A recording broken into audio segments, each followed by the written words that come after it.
We are here today, and I'm so excited about this. I can't even tell you, but we're here today again with Brian Doerksen. I hope you've had a chance to check out our previous interview with him from last year.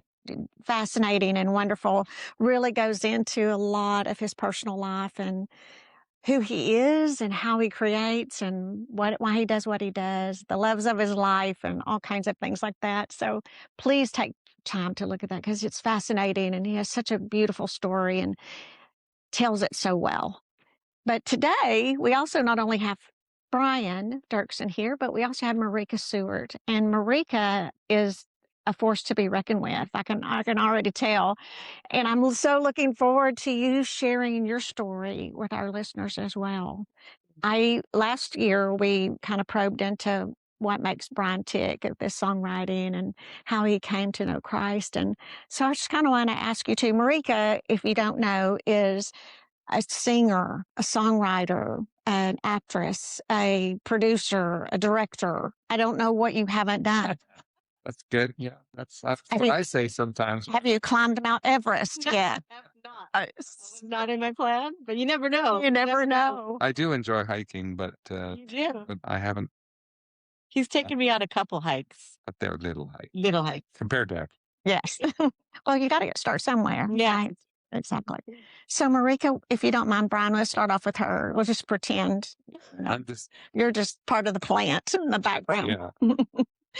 But Marika, would you mind telling us how your journey in the Lord, your journey to Christ, and where He's brought you now? Yeah, I have a very faith-based mom. And so, my earliest memories are her singing me hymns to sleep. Oh, So I've always had this knowing since I was a kid. Probably when I started making my own, I'd say, faith decisions was when I was about 14.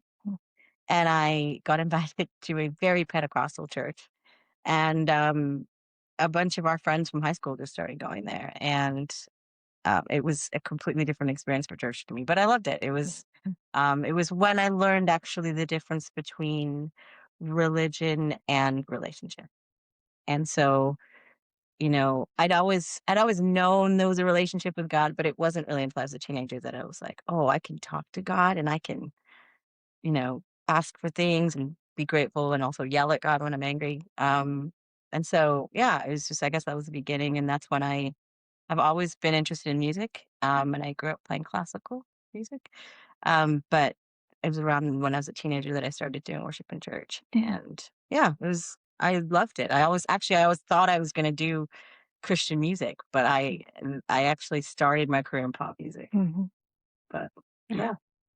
So, where would you say your relationship is with the Lord today? How has it grown? What challenges have you faced from 14 to now that Yeah. have Well, made you the woman that you are? yeah, you know what? I think so. Where I grew up, it was a very small. Well, I grew up in England, but I've loved I've loved the foundation of church in England. That's always really special to me. But when my family immigrated to Canada, we moved to a very small town called Medicine Hat, Alberta, and I think I was one of like four families that were not white. But I loved like everything cultural. And so it was really challenging, I think, to be who I was in very like white church spaces. And so oftentimes I was always wrestling with what kind of style I should sing, how should I do it? Is it acceptable? Is it not acceptable? And that hasn't really changed to this day.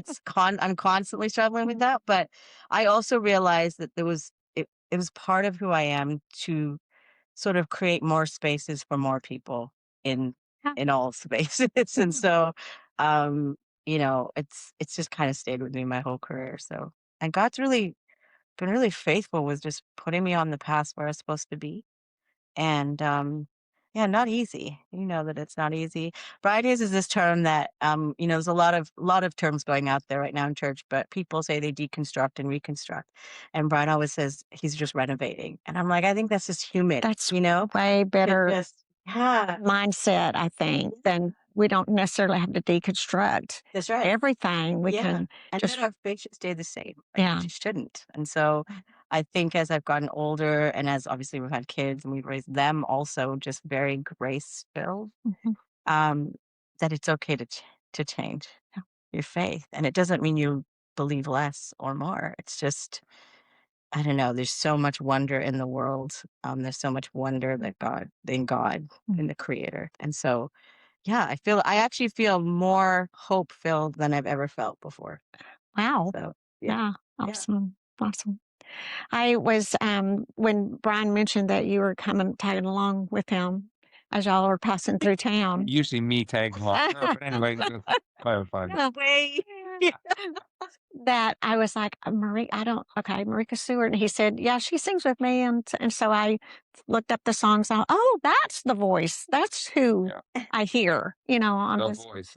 Yes. The powerful voice. Yeah. In every dream, y'all sing together. And then there's another one that slips my mind right now. But In search of. yes, in search by of. Phil Wickham. Yeah. Yeah. With her. And, yeah. Okay. And then I started kind of digging into who you are and was just so astounded at talk about the path that the Lord has put you on and how it has morphed and changed and grown and evolved and gone into places that I think a lot of Christians are kind of wary in pursuing nowadays because of the culture, because of the what we see in Hollywood and, in those kind of places. Of course, that might be different in the Vancouver area where you are. No. Not really. It's the same. It's the same all over. It's the same everywhere you go. Yeah.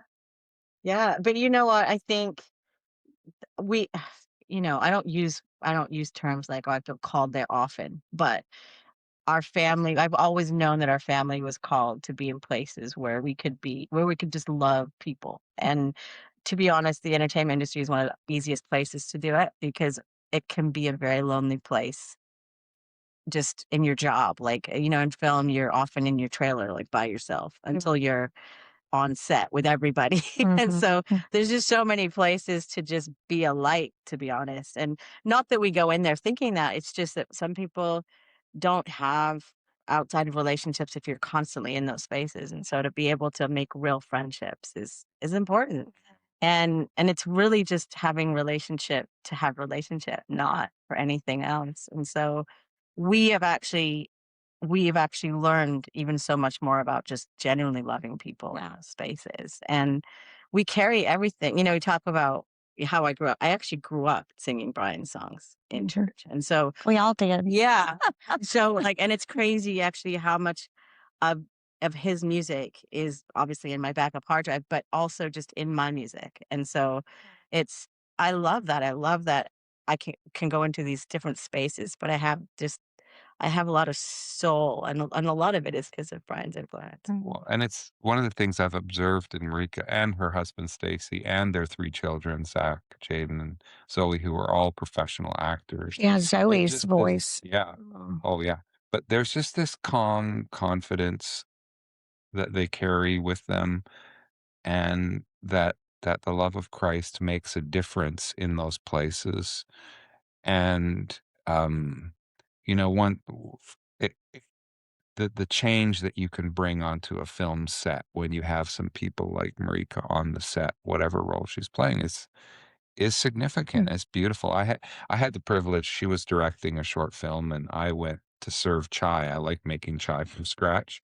I just was wondering why there wasn't chai in your pocket when you walked in the door today. Oh my God. Anyway, We have to do it again. Just saying. yeah. But I brought this, my chai kind of stuff I make from scratch, and then I just set up there and I just serve people chai. But then I watch, and people on the set, they just, oh, he's the guy. He just must be a friend. He's making chai. It was funny. One of the actors realized after I left that I was that guy. I do music too, right? But because she was a person of faith, but she didn't realize who I was, which is the way I like it. Yeah. Actually. Yeah. But just to observe that kind of calm, love-centered approach in wherever we find ourselves, right? I mean, I think the world is very anxious,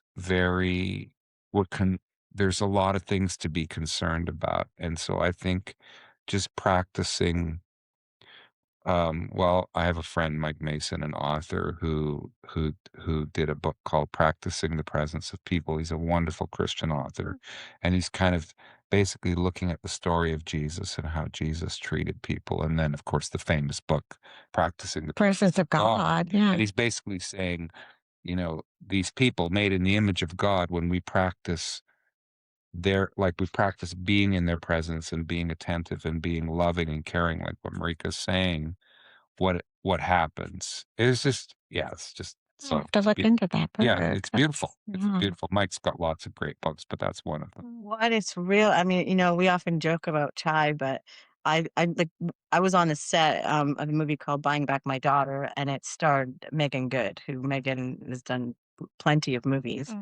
But it's funny because I took chai. Brian would get up early and make chai for me for set, because it's often like 12 to 15-hour days, and literally at like 3 or 4, everyone's just fading. Yeah. Chai is like superpower, like 3 or 4. And so then the crew would start seeing that I had this chai, and so I would just share it. Like I'd start sharing it, and literally set would stop, because Brian then was like, I can make chai for everybody. And literally he was making chai every day for my crew. And there's like 50 people on set. But what it did in that moment, to see everyone come together and just like be re-energized, it was like industry changing for me, because it's something we just do in our everyday, but the community that it brought on set. And Megan, you were saying Megan stopped. Megan stopped. It was so funny. She saw like one of the camera girls with chai, literally in the middle of the scene. She gets out of her car and she's like, "Is it chai time?" And I'm like, "I'm in trouble." But it was such a moment for me, because that is how much it impacted. And it's a little drink made with a lot of love. But here, I'm going to say something else about this. It's connected to like all of life, and it's about hospitality. Yes. And Joyce and I, my wife and I, what we try and do, not just being hospitable at home, but wherever we go, we bring that hospitality. And so doing this is like one way of doing it, like just pausing and just giving something to somebody, like a hot cup of chai, and saying, "This is for you. I made this from scratch. I made it for you." Like it's different than getting something you buy at a store. It's actually, I made it with my hand. You know what I mean? I took time. I took time to it. Yeah. And but the spirit of hospitality is so connected to the heart of the gospel for me. Yeah. I just think it's one of the things that we need a resurgence of in our world is. Yeah. Coming from the South, it's kind of bred into us. I mean, Yes, that's right. and so when we moved here and not seeing that in any place, and being new to the area, and no one inviting us in their home, Yeah. and it was like, Different. Yeah. okay, well then you're coming to us, and we were living in our camper at the time, so it was like, you're going to just come and hang out in our camper, because it was so unreal not to have that ability to connect and to really share community and lives with people. And so that's something that we're on like a crusade in the Pacific Northwest to bring hospitality back, or even plan it for the first time. I know, it's interesting. It's very similar to that, to where I live downtown Vancouver, and they say it's like one of the loneliest places to live, even though it's like big teams, big things, but very lonely. And a lot of our urban areas are. Yeah. And you're so close to your neighbor, but you don't know them. No. You said something that that bringing relationship that has no other connections to it, no other reason, but other than just the relationship, into an industry, which I'm sure that is like unheard of, because there's always a motive. There's always a motive behind, I want to get to know you because I want to know your people. I want to get where you are. And so that's powerful. But that's really quickly in my career, because I wanted to be a Christian artist, and God literally was like, "You're going to go into pop music," which at the time, there weren't a lot of Christians that I knew in pop music in Canada, where I lived. And so I really learned that my creator ordains my steps. And so when you know that, you actually don't have a relationship with people to get somewhere, because everybody's journey is going to be their journey. And so, and we've taught our kids that, and we've watched pretty amazing things happen for our family. And it means you can have a real relationship with people. no matter where they are in life from, well, wherever, whatever place they are there. Well, and um, that's not your security. That's not the thing that's going to propel you into to where you want to be. Rather, as Christians, we are supposed to be allowing the Lord to order our steps. Trust in the Lord with all your heart, lean not on your own understanding, and He will guide your path. That's that sort of. I just want to follow the Lord, and that frees us, I think, to make those relationships happen. That the world can't. The world can't do that because their path and their life and pursuits are all on them to make it happen. Yeah. Yeah. And I think like the true test comes when when people lose everything. And so, been in situations where we've almost lost everything. Well, yeah. And so you just realize when you have real people that are there for you, and then you learn to be those same kind of people. I feel like you just touch the heart of God when you are there, because you're with people in their amazing successes, but then you're also with them in their biggest mistake. Yeah. And so, It's interesting because how Marika and I first, well, we didn't meet directly. So I had my first kind of few years of doing worship music, the first batch of songs like Refiner's Fire, Faithful One, I Lift My Eyes Up, and they had kind of, they did some things, and I was like, change well, the world. and that's kind of surprising to me as a shy, introverted, young man from Western Canada. I'm like, what is happening? Whatever. But so then, talk about like feeling led. Like then I was watching the father wound in culture, and I had my first son, and then I was building a relationship with a fatherless young man. So I created this whole project called Father's House, which was themed on the father wound and the father heart of God and stuff. Well, it was, and I ended up being produced by a pop producer, Paul Jantz, who is a Canadian pop artist, person of deep faith, but working in mainstream music. And it was that album that Marika, she was a camp counselor. She was in her late teens.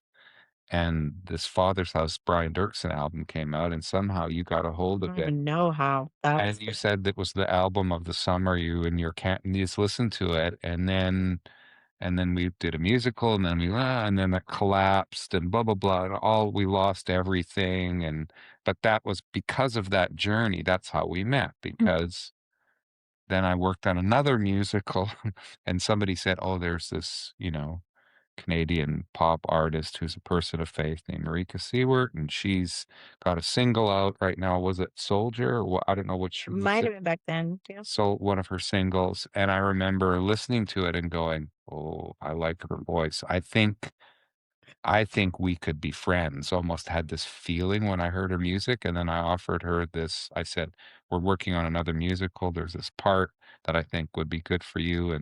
And I love musicals. And we both love music. Yes. But it's so interesting. And then I had all these people who loved my early worship music say, "Brian, you shouldn't be doing a musical. You shouldn't be doing this because that's not, whatever." And again, I just think we sometimes we just think, "Oh, well, it can only be that, or it can only be this." And I just think we need to open up our hearts and say, you know, inspiration comes, creativity comes as a gift from the creator, and we follow those trails. And we carry love wherever we go, whether it's into the pop world or into worship music world. And of course, the whole worship music world has become this industry now. Yeah. And there's good in it, of absolutely. But there's also industry in the industry. Right. Right. that is not as soul sucking and is using people in order to, as a means to an end. Business part of it. Like, yeah, it's So, tricky. It's Yeah. yeah, It is tricky because it becomes a like you said, a business. It becomes something that we're going to follow this business plan rather than the Holy Spirit. Yeah, and what And happens how- if you get led to go, like I said, like I all of a sudden I felt this pulling do this father theme project, write songs about this. Well, this isn't worship music. Well, but it is in a way because it was about longing hearts who are longing to be fathered and the ultimate, you know, truth that God is our father. I've become friends with some men in prisons who I go into our local prisons and I do regular concerts, and I've built some relationship, and now I have some relationship with them as they've paroled out. And some of their stories, I'm telling you, are so phenomenal about there they are. They've thrown it, they've done a terrible thing. They're thrown into maybe even to solitary and they have nothing. And they call out to God. And all of a sudden this love comes into their cell and they become changed from the inside out and they become these radiant, loving, kind men who, you know, part of their past is just terrible. I mean, they were mistreated as children and as young people. And so as they say saying goes, hurt people, right? And so it just the cycle keeps going. And then all of a sudden the love of God comes into that person's cell. And, you know, so then I go in there and I recently did like a father's house, a father themed event for the inmates and just singing the father's love over them. So incredible. But I then I kind of chuckle. I remember some pastors and leaders going, "No, Brian, you shouldn't be doing that." You know, because it didn't fit their definition of worship music or whatever it is, right? And I think Marika's talking, you know, how she says she started out having this heart for ministry and a heart for God and doing music and then thinking, oh, I'm going to do Christian or worship music. And all of a sudden she feels led to go into pop music. And it's like, But it kind of brought us to where we are today. Like even we were at, so we actually re-recorded "There Must Be a Place" from the Father's House, and we did our Christmas tour. And he's like, "I'm putting it in the set." I'm like, "Why are you putting it in the set? Why are you putting that song in the set?" One, because it's so hard to sing live, but also I'm like, it's not a Christmas song. Yeah. And literally everywhere we went, you know, it's this one place. I think it was we were in Ontario, right? Yeah. yeah, This woman comes up to me after and she's like, "Why did you sing that song?" And I thought I was gonna get in trouble. She's like, "That, you know, it's about this young girl in the story." And she's like, "That young girl was me." She's like, just in tears, like, "Thank you for singing that song." And literally that morning, I was so upset that we had that song in the set that I almost was like, "Brian, I'm not singing it tonight. We're nope." Yeah. And so we almost took it out. And I mean, yeah, again, I learned a lesson that day because, yeah, this woman's life was Yeah. changed from singing the song. And I think there's not a lot of people I know, and we have a lot of friends in the Christian music industry, but there's not a lot of people I know aside from Brian who would put me on the stage with him, next to him, not behind him, Mm. and go, "Do your thing." And he lets me sing whatever songs I want to sing. they're always amazing.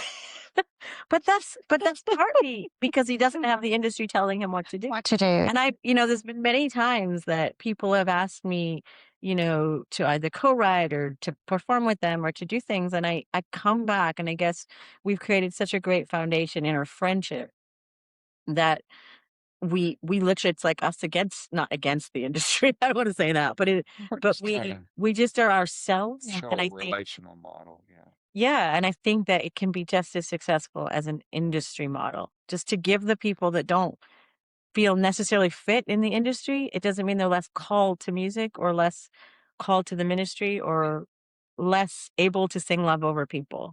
You Yeah. know? And I also think in the kingdom, the the metrics, shall we say, are measured differently than the way the world measures Than the business metrics. model. Yeah. Yeah, the business model and numbers. And so Okay. so we when we sing for people and the sizes of the events and stuff, you know, sometimes they're small. They're small in kind of like the industry standard, but we find it so incredibly meaningful, and we think that success is having good relationship, doing what you feel called to do, and doing it with love.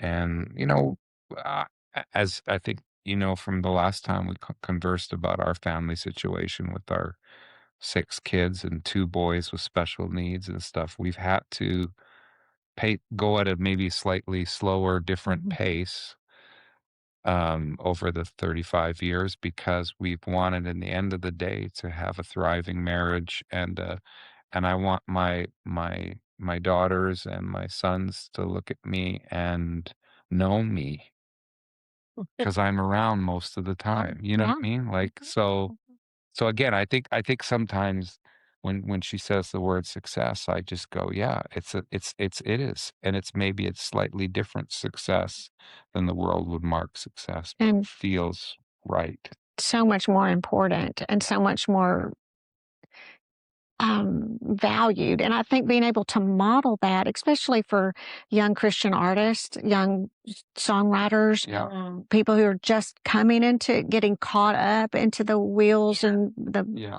the demands and the pressures to do this and that, and sometimes those pressures could be good and forcing, and not forcing, but creating a situation and opening doors where someone might not necessarily go, but where they really are called to. Yeah. The Lord can use those, but I think so often it's keeping them from just exploring what the Holy Spirit might be doing and slowing down and taking the one-on-one approach to ministry rather than the stadium, and global approach. And Yeah, totally. Which is for some, I mean, and it's not to say that that's terribly bad. It's just not for everyone. And I think some people go, I want to be a singer songwriter. It's got to look like this. Yes. And it actually doesn't. And, and I've seen it with Brian. One day we're in the prison singing for prisoners.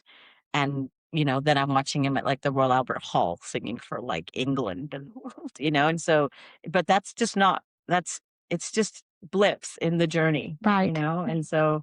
It's doing whatever you see the Father doing. Yeah. Yeah. Rather than doing what the industry is telling you to do. Yeah. You just can't control those things. Right. So I think it is about the relationships and the journey because it's what sustains, I think, all of the things. Yeah, for sure. Definitely. One thing that we really enjoy being able to do at Graceway Radio is we get songwriters from all over the world. They're producing their little albums or a little song, not even an album, just a song here or there, and submitting it to us and asking if we would, consider playing it. And sometimes they are really not something that you would play, ever. Bless their little hearts. But sometimes they are. And even though they might not be completely polished or the best productions, that doesn't matter. If we see the heart of Christ coming through that song, or if we think that it would lead somebody to a place of healing or a place of worship where they would encounter Christ, then we want to play that on the air, and we're happy to do so. Yeah. So we have all sorts of just little one-offs, and then we also like to bring attention to that song, not just have it in our catalog of 50 songs that people can search on our radio station, but actually say, hey, y'all, take time to request this song, listen to this song, I think it'll bless you. And that is really one of my favorite things too. It's probably one of those heartbreaking and time consuming. I have to send that little email back saying thanks, but keep at it. Yeah. Keep sending stuff. I'm a songwriting trainer, mentor. We run an online program called Unlocking Your Songs. My son-in-law and I do. And I've had many conversations like that with people who have really good intentions, but the song just isn't there. But then if they're open, you can say, well, if you're open, I could help you. Yeah. But they have to be open and ready. And then some people just have all the intuition and the gift, but the heart too, right? And then you hear their song, you go, oh, this is so special. I feel so privileged that they've shared it with me because it's beautiful. Well, radio is so powerful. Like, I think actually that's partly, what I learned starting in pop music. Everything has to be almost perfect to get on the radio in Canada. And there's all these rules for Canadian radio as well. So it's like I learned really quick how to be quote unquote good at what I do. If you weren't good, you just didn't get on the radio. Right. So, and it kind of translates translated back as I started working even more in Christian music, because there's so much in Canada. They take so much music from America, clearly, obviously, but raising up Christian artists is definitely a bit of a challenge, because people are like, "Oh, God gave me this song." I'm like, "Yeah, but did he though?" Like, it's Christians oftentimes feel like they have the gift but don't want to do the work.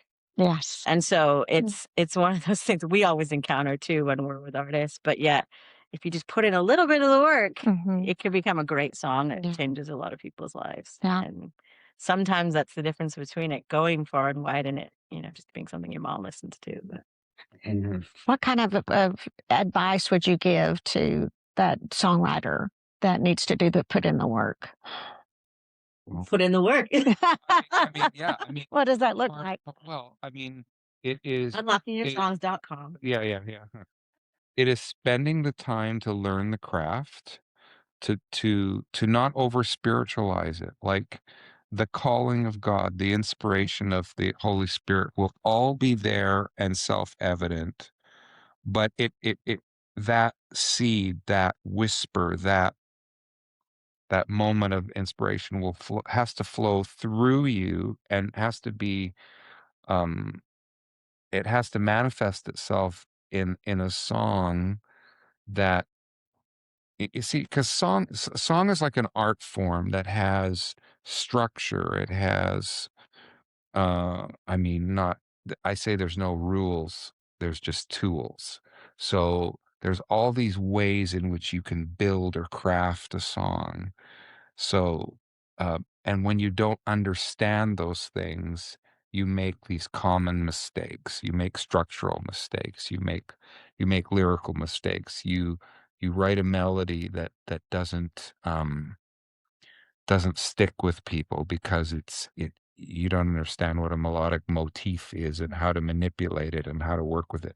So it's just a matter of saying to somebody, there's something there, but you have to be willing to learn the craft, and you have to be part, maybe often, of what I call a songwriting circle, where, before playing it for your whole church or your whole other group, get together with 3 or 4 other songwriters who are committed to mutual encouragement and honesty, and play your song and watch what happens, right? Yeah. Like if those 3 or 4 other people go, "Oh my goodness, like that is an incredible song. You have said what I've been longing to say to God," or to whatever. But usually what happens is they play the song and everybody's a little, "Well, that was nice." But they don't know quite how to respond, because there's some good bits in it, but there's confusing bits in it. There's parts where they didn't really, it had potential, but they didn't realize its potential. And then you have to have an honest conversation about it, right? Be willing to have that conversation. So yeah, instead of and then so many people come in kind of all blazing going, "God gave me this song. Here it is." Well, how do you respond to that? Well, no. So I say to people, no, God doesn't give songs. He gives seeds. He gives inspiration. He gives life.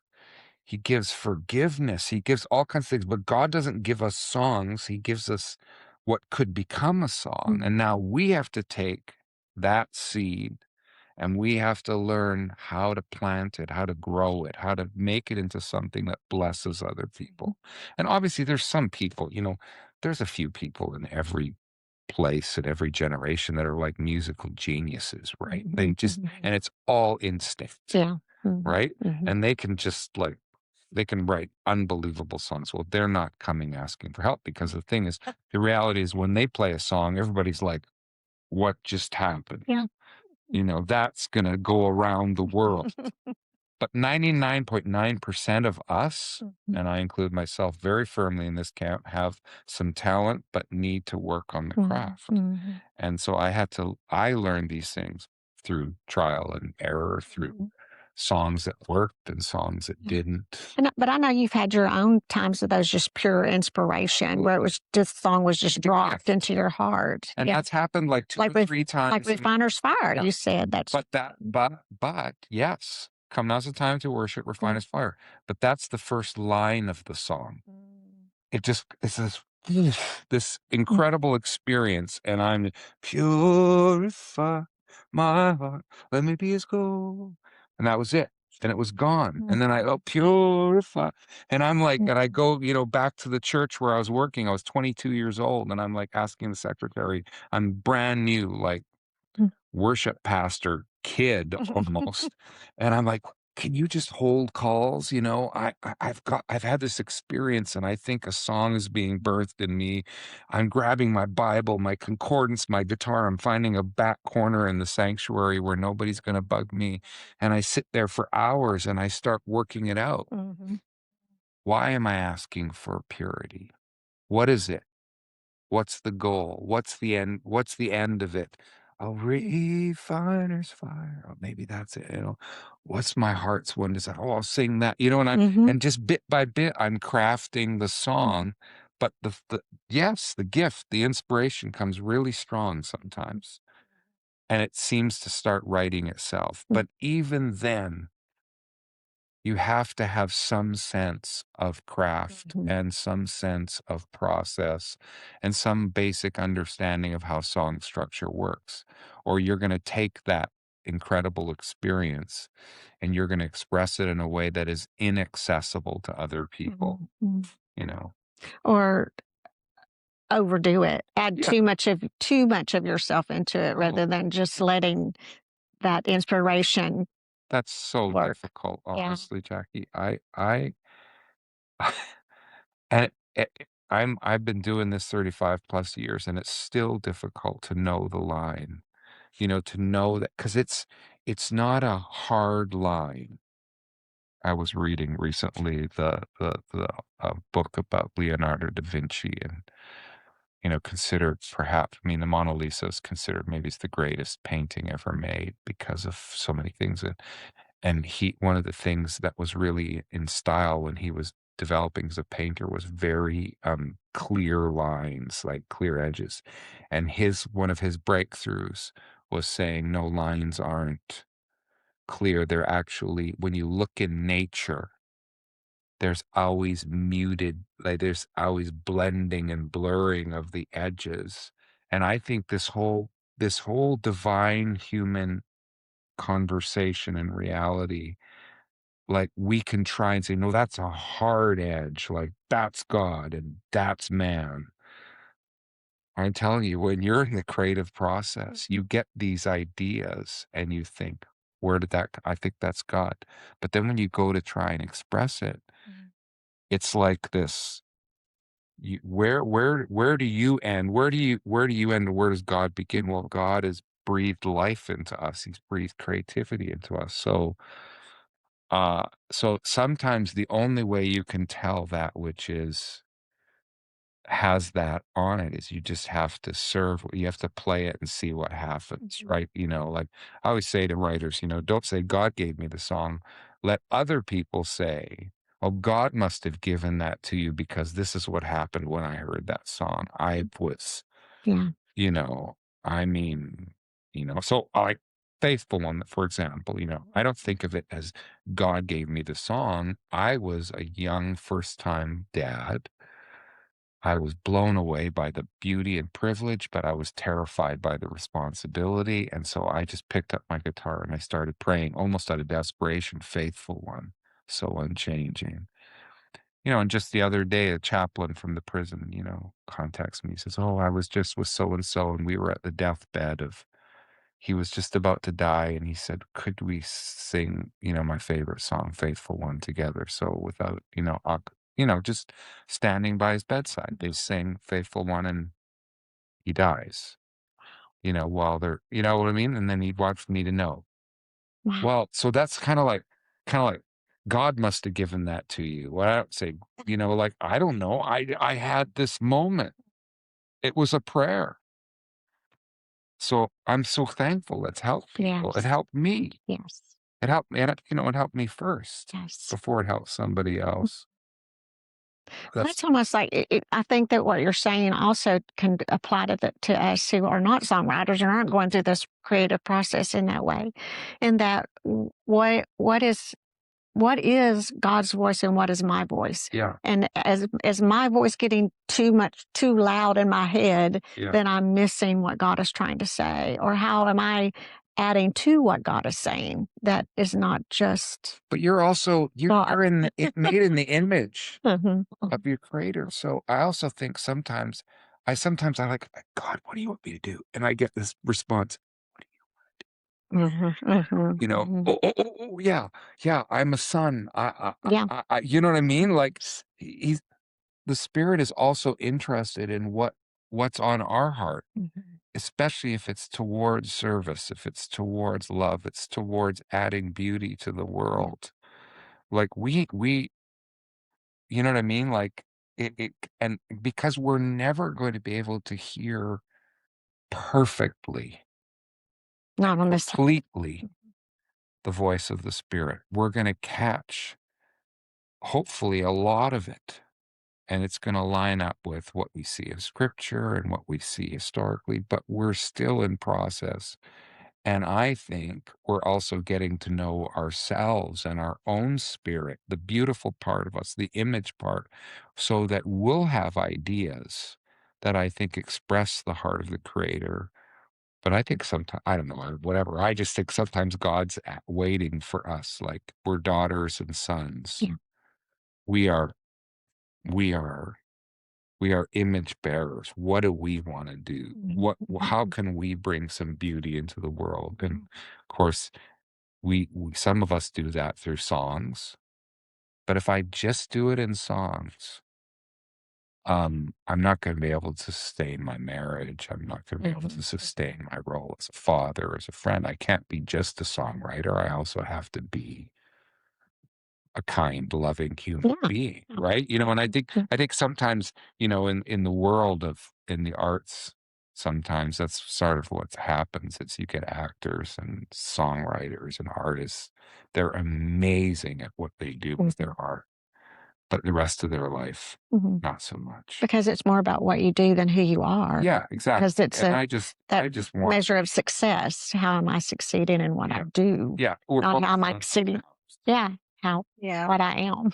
I think it's a fine line to speak because I guess my art's a bit different because I also work in the film world as an actor and a director and producer. And so the way that you've like seeing God in that is very different. You know, the challenges are a little bit different because it's not always, you know, I don't know. So I feel like sometimes as Christians we try to make the lines because we're trying to decide where God is and where God isn't.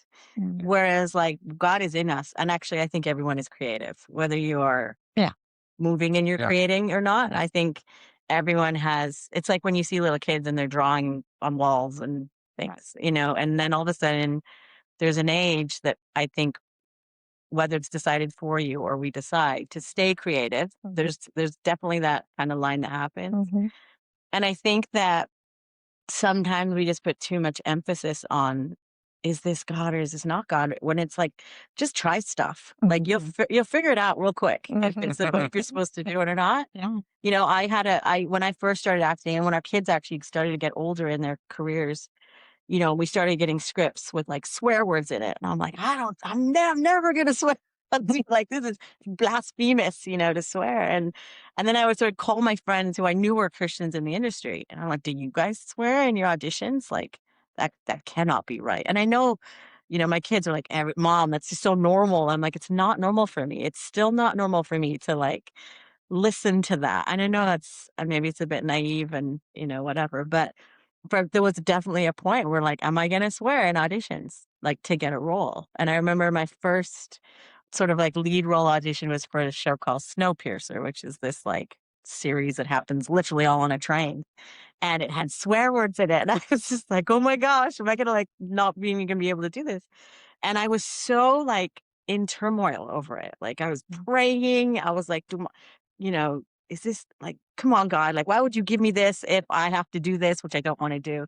And I was just so like, this could be the end of my acting career, like, because I'm not going to do this. And it literally almost stopped me from moving forward, you know? And then I just decided, and I didn't hear any wonderful news from God. It was just, I had to go into the audition room with a casting director that I loved. And I said, her name was Jacque, actually. And I said, do I have to say these words? And she's like, you can say whatever you want. And she was so nonchalant about it. Like, she was like, just do it how you want to do it. And I'm like, okay. And I just realized I like made such a dramatic thing out of something that actually didn't matter. No, when the Lord had already made that path open for you, because that's where he puts you. Yeah. Yeah. But the thing is that because you were the one who taught me that acting is telling the truth in imagined circumstances. Yeah. And so, in other words, all you have to do is tell the truth. So, but Totally. bringing it back to worship and music and songwriting, I actually think there's a connection there that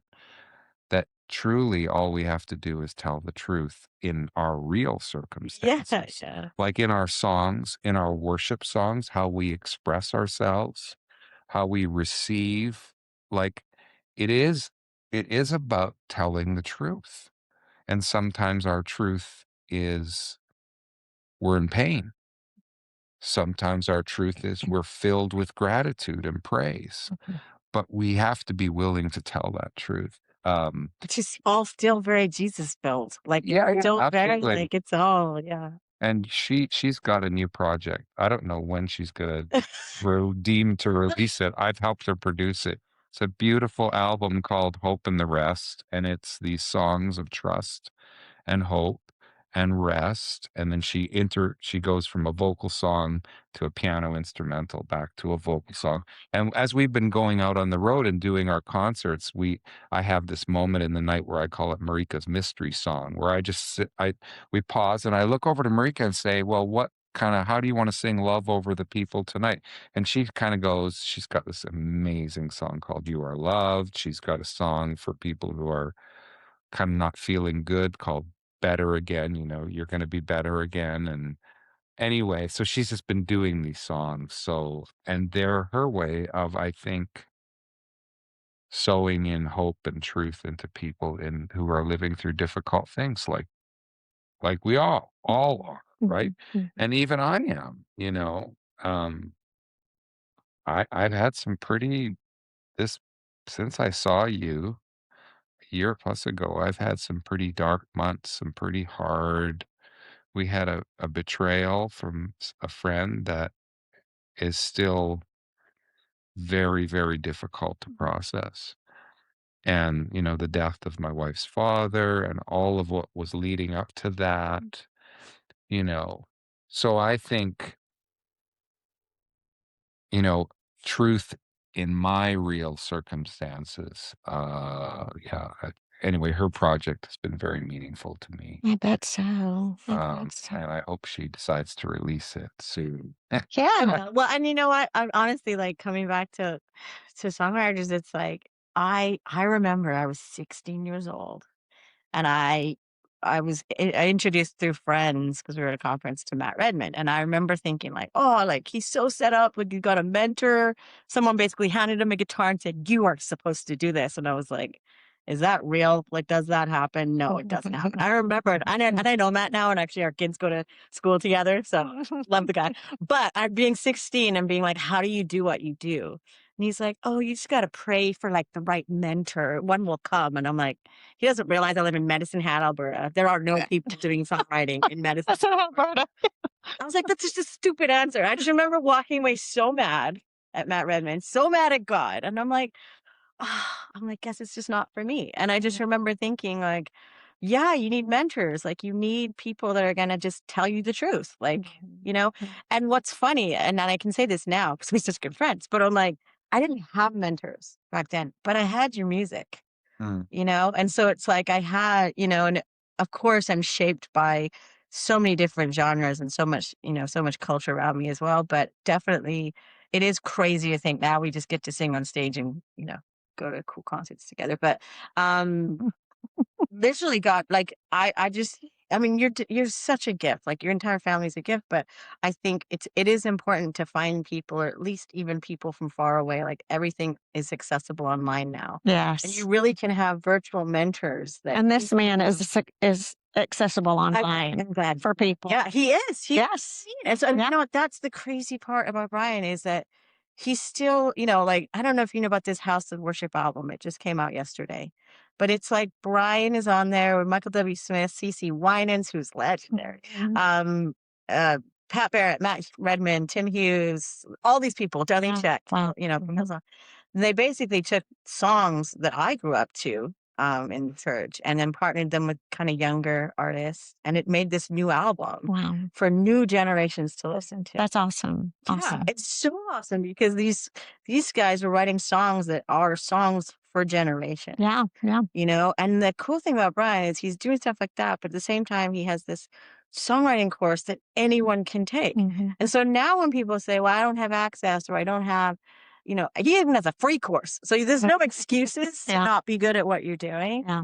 Not everyone can do what he does and then teach it. And that's what I've learned is that there's a lot of great artists, a lot of great songwriters. Some of them have no idea how to tell Mhm. another person how to do it. Yeah. Teaching's a whole nother level. It's a whole other Yeah. level.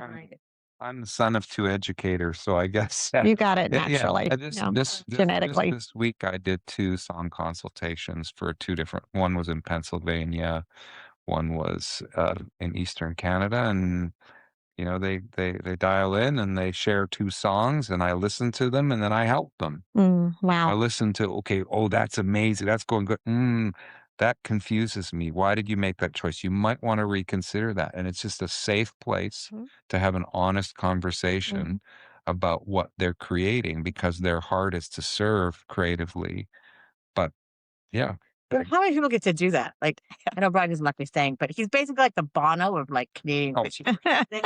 No, but you are. And the fact that people can just call you up and do a song consultation, like he maybe doesn't know this, but I still get nervous when I'm playing him a song, like a new song. And I'm like, oh, we've been friends for like 20 years, like 18 years or something.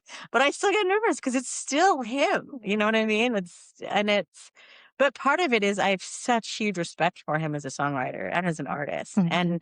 And I think part of it too is just the test of time. Like he's still writing Yeah. brand new songs Yeah.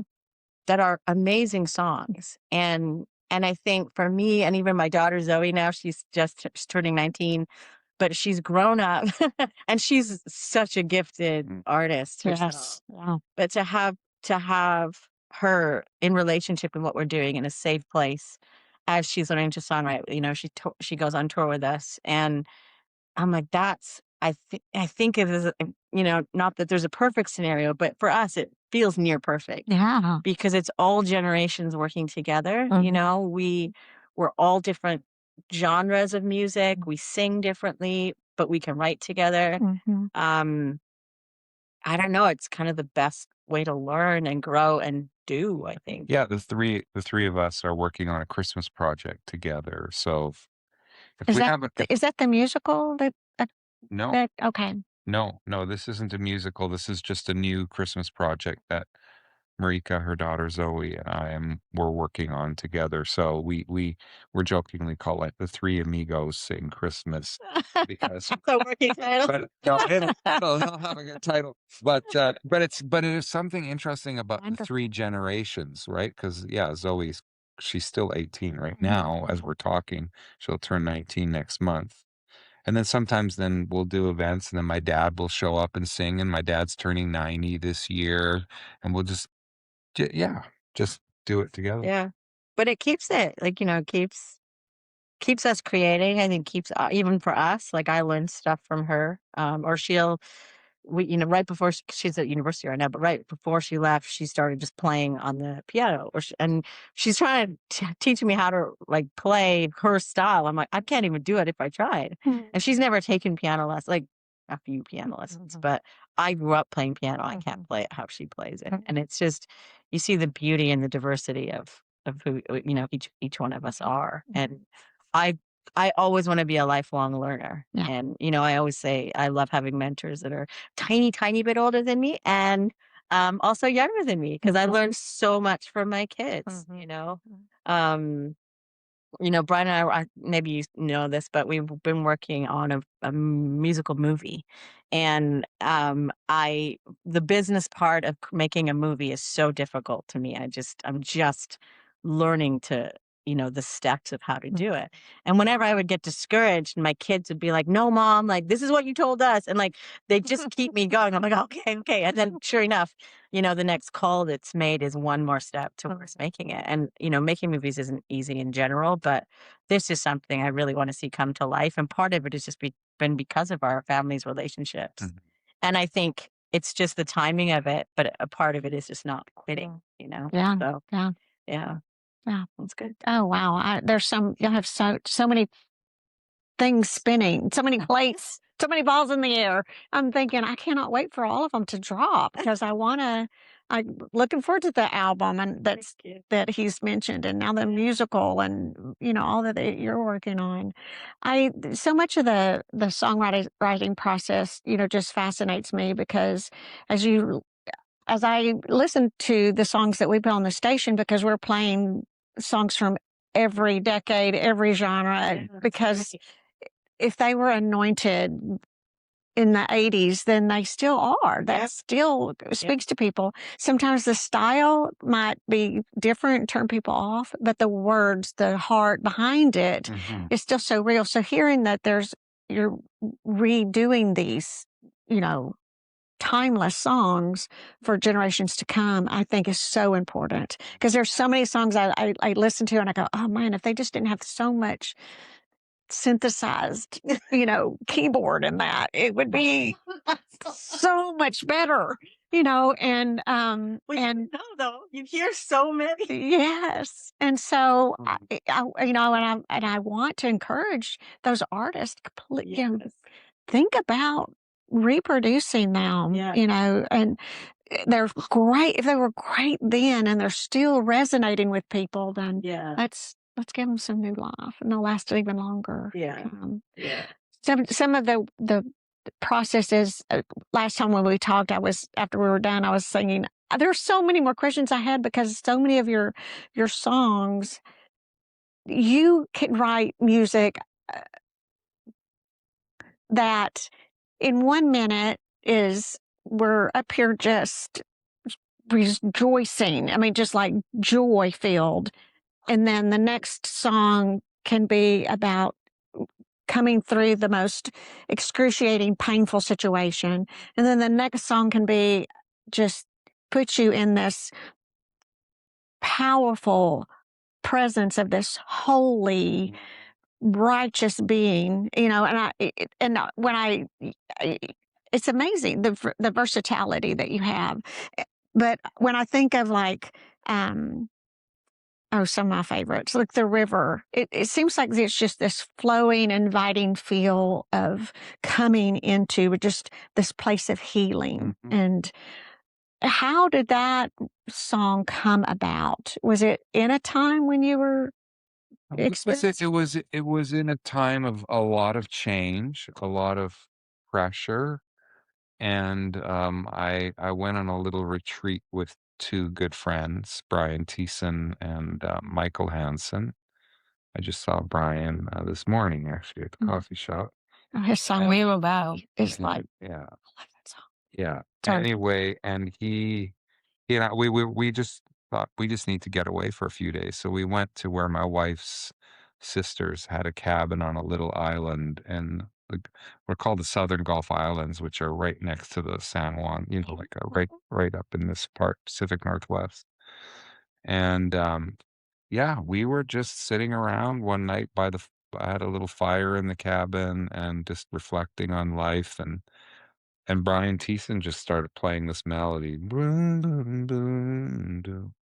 I go, play that melody again. And I said, that sounds like to the rid. I am going.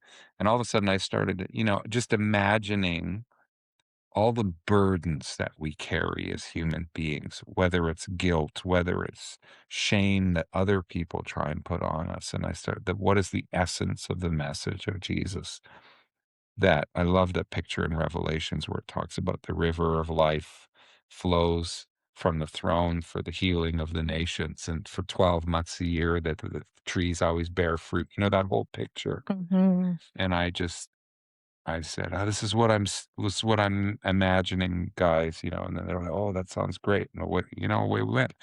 But so I think, and then we just shaped it together and wrote it. And for me, it's also the sound of friendship, because the song, yeah, and it has that hymn, almost like a little bit like a hymn feeling, a little bit. But for me, it was three friends just getting together and just, yeah. And now, the song is, just the other night at I did a hymn sing with my dad in Abbotsford. About 500 people turned up, and we sang hymns, but they had to sing the river, like they're like, It is like a hymn. It should probably be in the hymn books. What do yeah, we call? Yeah. we should. Are there still hymn books? Yeah, there's still hymn book makers. Yeah. We need the river in there and faith. Yeah, so that's Yeah. like I think that experience was about 22 years ago. Yeah, a little over.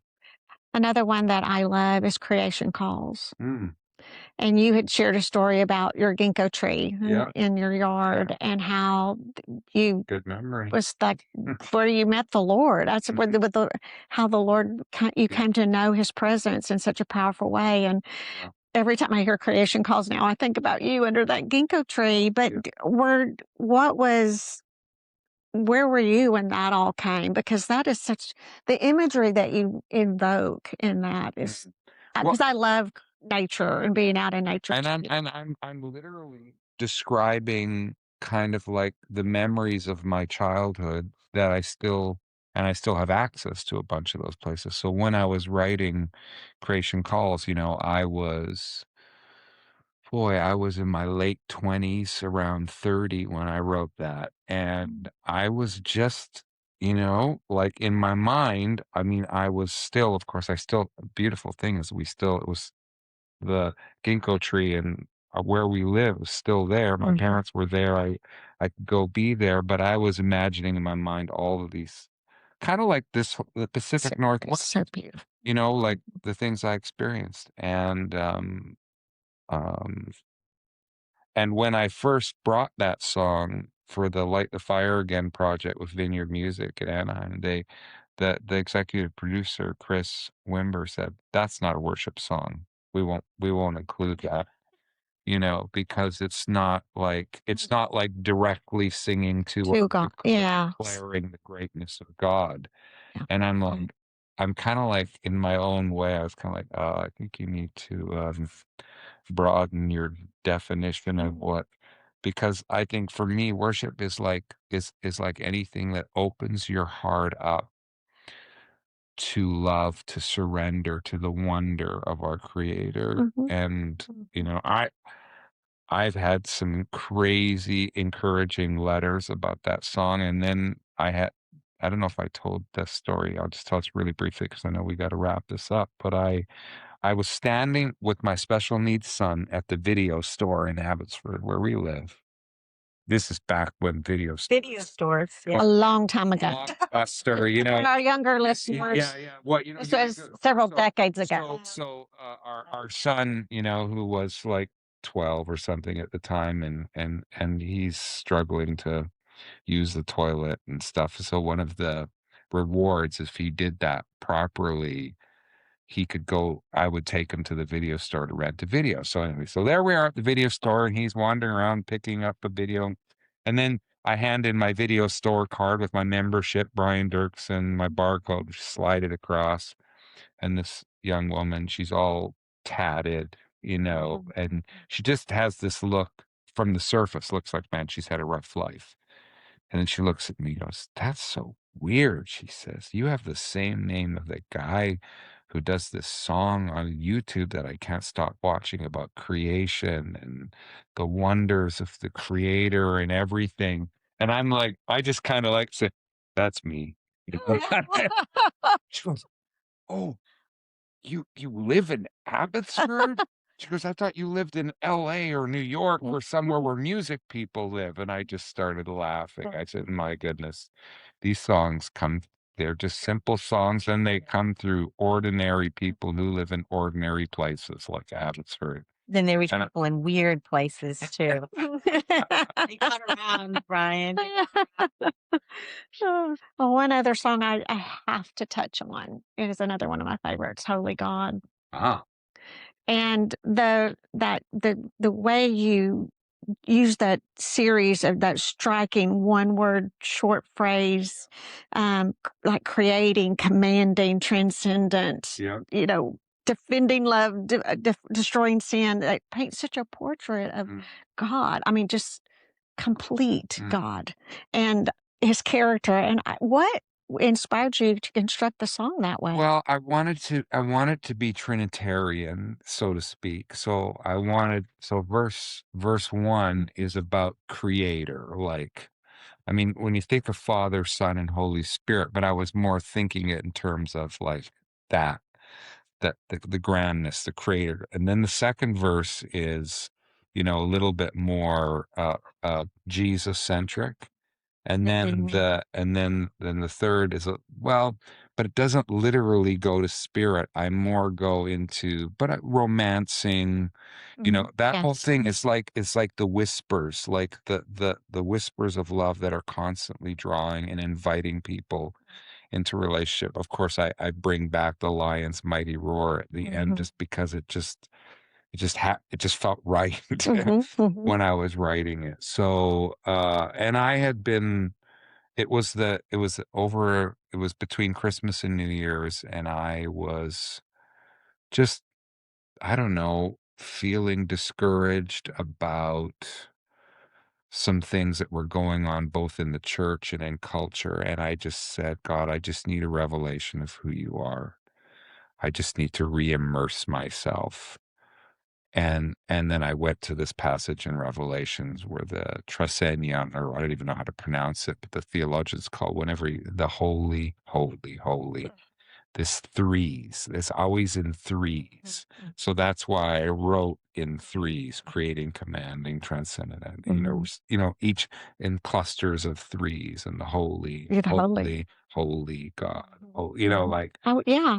So anyway, I was wondering if it was out of Revelation or Isaiah 6, that you. It was out of Revelation, and then I tried to, and it's, I mean, it's that left and right brain thing for me as a songwriter. I'm intentional about some things. Some songwriters they're just intuitive, and they just follow the trail wherever it goes, where I like create a framework, and I have a goal in mind. And so that was my goal. And yeah, and then and then we had a drummer, Phil Robertson, come in, and Philip, my producer, and we tracked all these tracks of drums, but something was happening in the studio. It was powerful. Like, I've had lots of people say they've had moments where they've been listening to that song, and then they start crying, and then they have to pull over. They're driving somewhere, and they have to pull over on the shoulder and just wait for the song to finish. Yeah. Okay, now I can drive again. Okay, well, good. Thank you. Thank you. That's a good one. Yeah. Too. Public safety. So that would have been, I think I wrote that 20 years ago. To me, it's like taking a theological statement and turn it into a prayer. Yeah. Because that's it's absolutely what was happening there. I was definitely focusing on those big picture truths and on those passages in Revelation. And that you also bring out the warrior aspect of him in that song too. And when so many worship songs tend to focus on the goodness of God, his love, his mercy, all those kind of things. And yet it's so nice to have that understanding of his fierceness.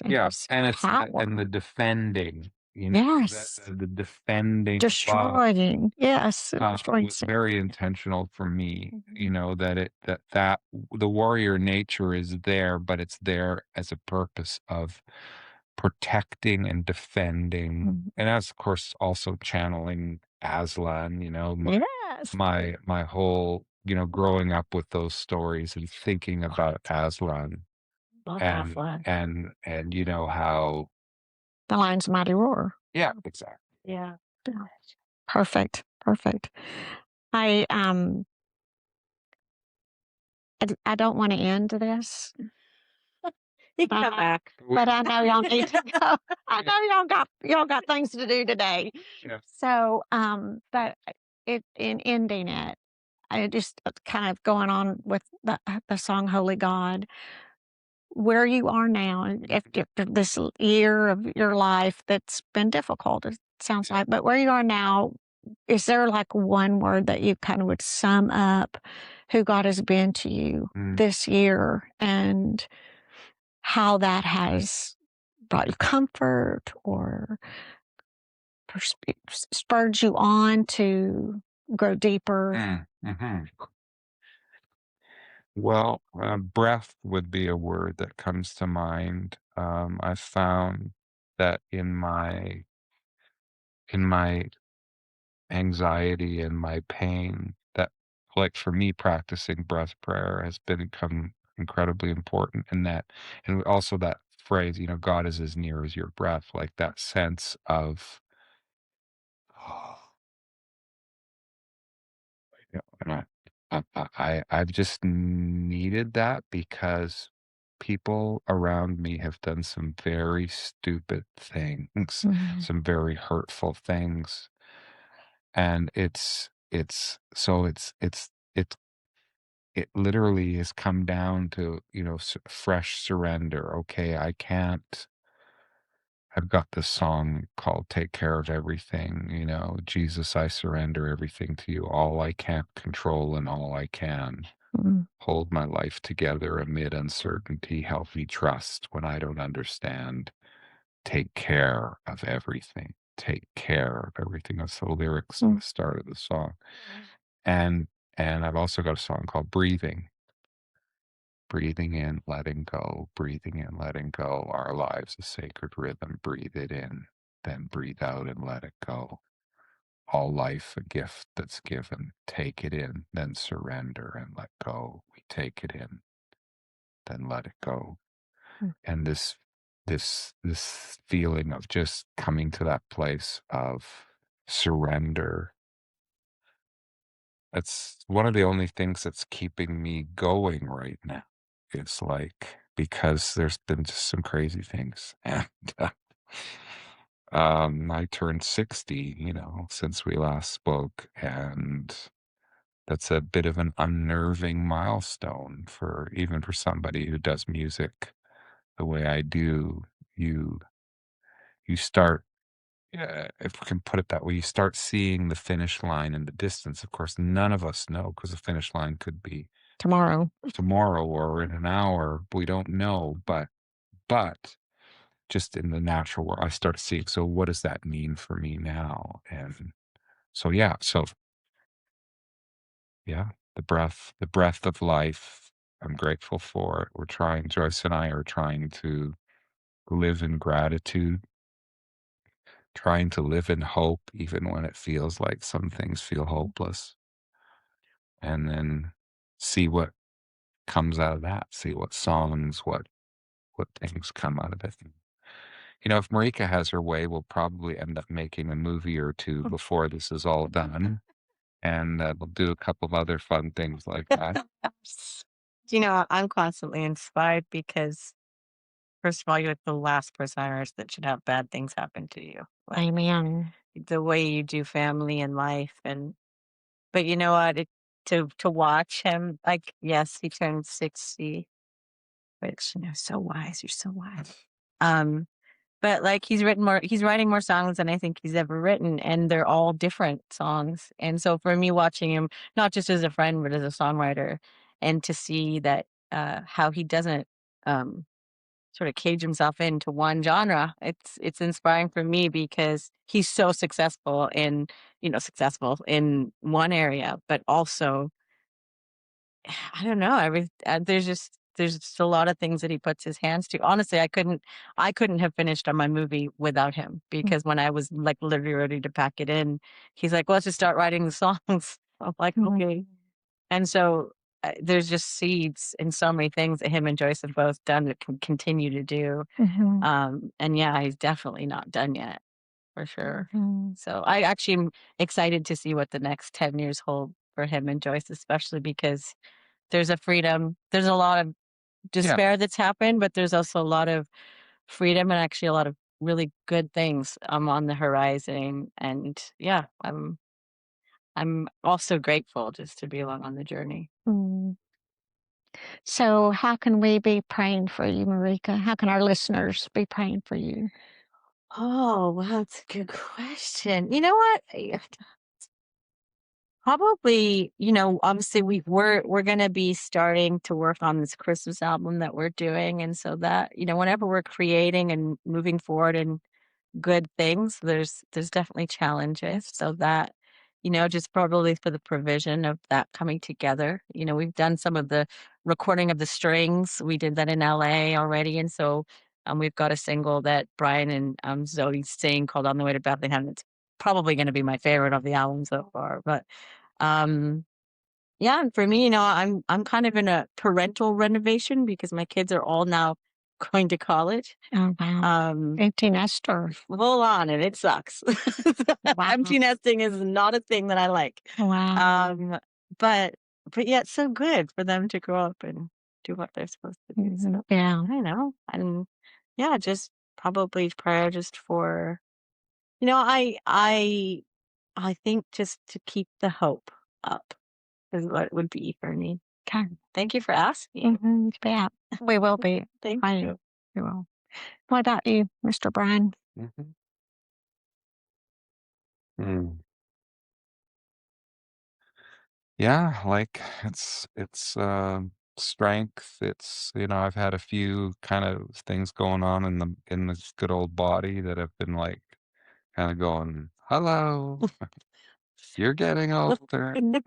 You're 60 now. So yeah, so just prayer for, physical health and strength and, creative, I mean, I feel like I haven't I get that feeling like there's still more to create and more to express and more to do, but it's not out of a discontent with what's happened so far. I'm so grateful for it. But and then also just with my boys who can't speak, just the ongoing finding just finding better and better ways to communicate to them that they're loved, that they're cared for. I said this morning to Isaiah, Isaiah, Dad's going away, for one night, oh, like this, and he starts, I guess, and he does all this thing. He gets all So agitated. dramatic, I think. Yeah, he's like dramatic. He runs away, and then I'm like, oh, okay, but they're very, very precious to me. Of course. So, Of course. Okay. yeah. And so, Marika, are we going to see any more Miss Sharp on Superman and Lois? I love being on that show. That was amazing. So, do you know what? I mean, hopefully, the acting world is so interesting. It's like I probably audition, I don't know, 3, 4 times a week. Oh, wow. The next one I'm, I guess, actually auditioning for is for theater. It's a live stage show, Hairspray. Wow. I don't know if I want to do it yet, but it was nice. It's nice to be asked. Uh-huh. But yeah, I love film. I actually really love that I get to do both film and music. I'm pretty grateful that I get to do that. And Wow. yeah, hopefully more. Yeah. Yeah. Wow. The superhero universe is endless. Yeah, and it's amazing how endless it is. I know. I'm thinking we have another Marvel movie. Yeah. How many of these And, do we need? and how many times are these Marvel heroes going to die and come back? I know. Exactly. They're just waiting for me to be a part. So Marvel, if you're listening, Yeah. I'm ready. I'm ready for my close up. Well, they're just like cats with 9 lives. my They gosh, just I know. keep coming. It is getting a little ridiculous, but that Robert Downey got a lot. Yeah, yeah. And so, Brian, what are you excited about coming up next? Well, we're doing a special Valentine's thing with our Love for a Lifetime. So we're hosting at our house. Just a few some couples and just singing songs about long love. So that's going to be fun. We've never tried doing that. And Are you going to record this? yeah, we're Oh. actually going to film and record it, and we may make a Love for a Lifetime like TV style special to come out next Valentine's. Oh, wow. So a year and a bit from now. So yeah, and then I've got a new batch of songs that is kind of on that theme of what we were talking about, breathing and trusting, resting, which I think is like a match set to her album that she's already finished called Hope and the Rest. So we'll That see. we still need to see. Yeah. It's still neat. Yeah. It'll So be yeah, there's good. stuff I coming. can't But wait. then meanwhile, my wife and I are gonna hop in the RV and we're gonna go into the desert. And I just for me going into the desert and going for hikes along mountain ridges is just exhilarating. So Mm. I'm counting. I've got about a little over a month from now. We'll be going to see her brother in Fresno, and then getting into the mountains to do some hiking. So yeah. Wonderful. Oh, wonderful. I can hear some more songs coming Yeah, there you go. out of that journey too. So Yeah. thank you all. Thank you both so much. Marika, what a delight and an unexpected pleasure getting to know you. And next time you just come without him. Yeah, exactly. Yeah, I know that's Because where this is going. I still have, It's over hours. I know, I still have so many, just your life experiences are so different from my own. And I love hearing how God has met you in those and led you in those and is using you in those. And it's just fascinating to me. Like I said, you're coming back again. So just Well, we're grateful let me people like you because honestly, like you're part of our stories when you in the artist stories when you're getting the music and having interviews like this. Like it's I don't know, it's just neat. So thank you. Yeah, we love being able to have our listeners know the people because you're people. Yeah. And these songs are born out of real experiences with a holy God, with a righteous and loving, Yeah. creative God that and you put those words to people for people like me so that I can worship. And no AI was used in any of it. And no AI will ever be Part about music, Brian. any No of way. my music. I just- I won't touch it. Yeah. How does machine made things, like praise God or touch the hearts of other people? It can sound really slick. Yeah. But it's lacking the soul and the spirit and so Yeah. no. Yeah. No. I know. No way. No AI. But it's like that business model versus spirit-led model of what y'all do. If you're using AI, it'll give you that good business model. Yeah. Yeah. It just has Structure. Yeah. I think Uh, that's the thing I love about Brian songs is they'll last the test of time. And I think especially young people need to keep hearing songs that last. Yeah. We keep singing them at church. Yeah. So Good. Yeah. Good. yeah. So thank you again for being here. I hope y'all enjoyed this visit with these two remarkable, lovely people. And I wish you could all be here, but you'll be at the next one, the next time we're all together. So thank you again for taking time to listen and request Brian's songs and listen to those lyrics because they are powerful and life changing and life enriching.